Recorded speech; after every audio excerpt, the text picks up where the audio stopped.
Welcome to the podcast. I'm David Jolly, and today we're diving into one of the most bitter feuds in American political history. No, not Trump versus Biden or Trump versus Obama or any of those. No, the epic battle between Alexander Hamilton and James Madison. This is the story of how two brilliant minds who once worked together to build a nation ended up on opposite sides of nearly every major political question, creating America's first political parties and establishing a constitutional debate that continues to this day. Okay, let's go back to 1787. Alexander Hamilton and James Madison are the ultimate political power couple. Hamilton, the dashing young lawyer from New York with an immigrant's hunger for success, and Madison, the bookish Virginia planter who'd spent years studying every form of government known to history. Together, they're the intellectual engines driving the Constitutional Convention, collaborating on strategy, sharing ideas, and tag-teaming opponents in debate. But truth be told, these two couldn't have been more different in personality or physical appearance.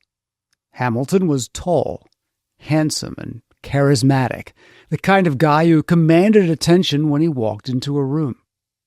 Madison was short, quiet, and scholarly.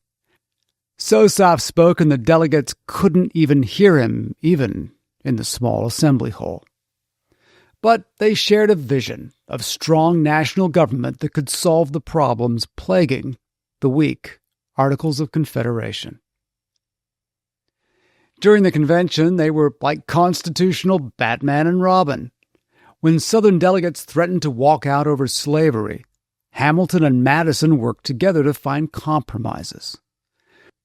When anti-federalists attacked the proposed Constitution, they joined forces with John Jay to write the Federalist Papers, 85 essays defending the new government that still remain the most important commentary on the Constitution that was ever written.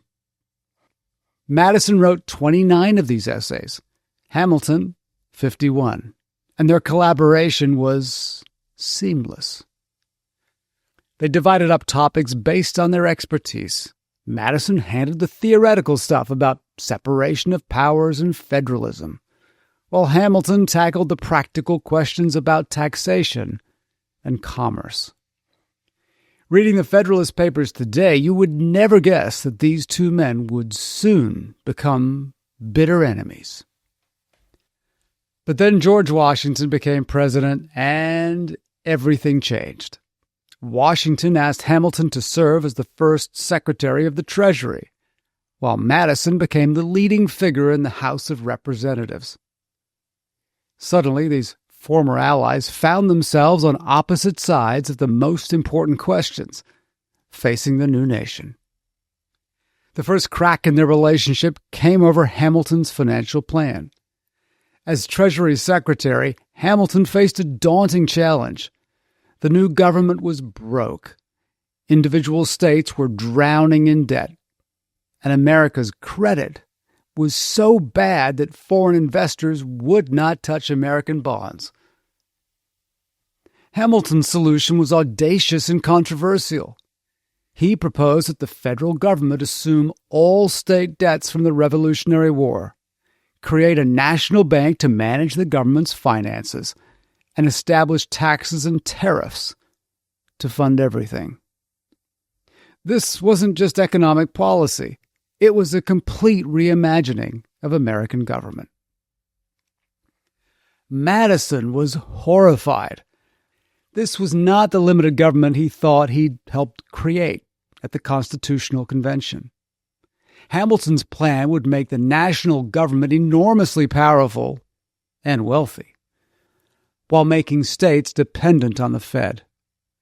Even worse, it would primarily benefit northern merchants and speculators who had bought up all the war bonds at cheap prices, while hurting southern farmers who mostly had already sold their bonds for, well, whatever they could get. The debate over Hamilton's bank became particularly nasty. Hamilton argued that the Constitution gave Congress the power to create a bank under the necessary and proper clause. If the government needed a bank to collect taxes and manage finances, then creating a bank was constitutional. This became known as the loose construction interpretation of the Constitution, which honestly seems to have become very popular with politicians over the years. Madison fired back with what would become known as strict construction. In his view, the Constitution only allowed the federal government to do things that were explicitly written in the document. Since the Constitution did not specifically mention banks, Congress couldn't create one. If Congress can do whatever in their discretion can be done by money and will promote the general welfare, Madison argued, the government is no longer a limited one. Now, this wasn't just a policy disagreement. It was a fundamental fight over what kind of nation America would become. Hamilton envisioned a commercial republic with a strong federal government, a diversified economy, and close ties to Britain. Madison preferred an agricultural society with limited federal power, strong state governments, and a friendship with France. The personal animosity between them grew increasingly bitter. Hamilton started referring to Madison as a little fanatic and suggested he was becoming a tool of Thomas Jefferson. Madison, who rarely spoke ill of anyone, began describing Hamilton's policies as a real or seeming systematic effort to establish monarchy or aristocracy. Things got even worse when Hamilton and Jefferson started feuding over foreign policy. Hamilton wanted America to maintain neutrality and continue trading with Britain, while Jefferson supported revolutionary France. Madison, as Jefferson's closest ally, found himself increasingly aligned against the former constitutional collaborator. The breaking point came in 1792, when Madison began writing anonymous newspaper articles attacking Hamilton's policies. Using the pen name Helvidius, Madison accused Hamilton of exceeding his constitutional authority and trying to establish a British-style government in America. Hamilton responded with his own anonymous essay signed Pacificus, defending his interpretation of executive power. Reading these essays today is like watching a constitutional law school debate, and these are usually somewhat amateur and cringeworthy. Madison would cite specific clauses and historical precedents to argue for limited government. Hamilton would respond with practical arguments about national necessity and implied powers. Neither convinced the other, but both helped establish the intellectual foundations for America's first political parties. By 1792, the Hamilton-Madison split had crystallized into the Federalist and Democratic-Republican parties. Hamilton led the Federalists, who supported strong federal government, commercial development, and pro-British foreign policy. Madison and Jefferson led the Democratic Republicans, who favored limited federal power, agricultural interests, and pro-French policies. The irony is almost painful. The two men who had worked hardest to create a strong national government became the leaders of parties that disagreed about how strong that government should be. They'd written the Constitution together, but they could not agree on what it meant. The feud had enormous consequences for American constitutional law. Hamilton's loose construction doctrine eventually evolved into the modern understanding of federal power, the idea that the government can do whatever is necessary to achieve its constitutional purpose. Madison's strict construction became the foundation for states' rights arguments and constitutional originalism. The Supreme Court cases that shaped early constitutional law often reflected this Hamilton-Madison split. In McCulloch v. Maryland, Chief Justice John Marshall adopted Hamilton's arguments about the national bank and the necessary and proper clause. In other cases, the court sided more with Madison's vision of limited federal power and state sovereignty. The feud even affected their private lives.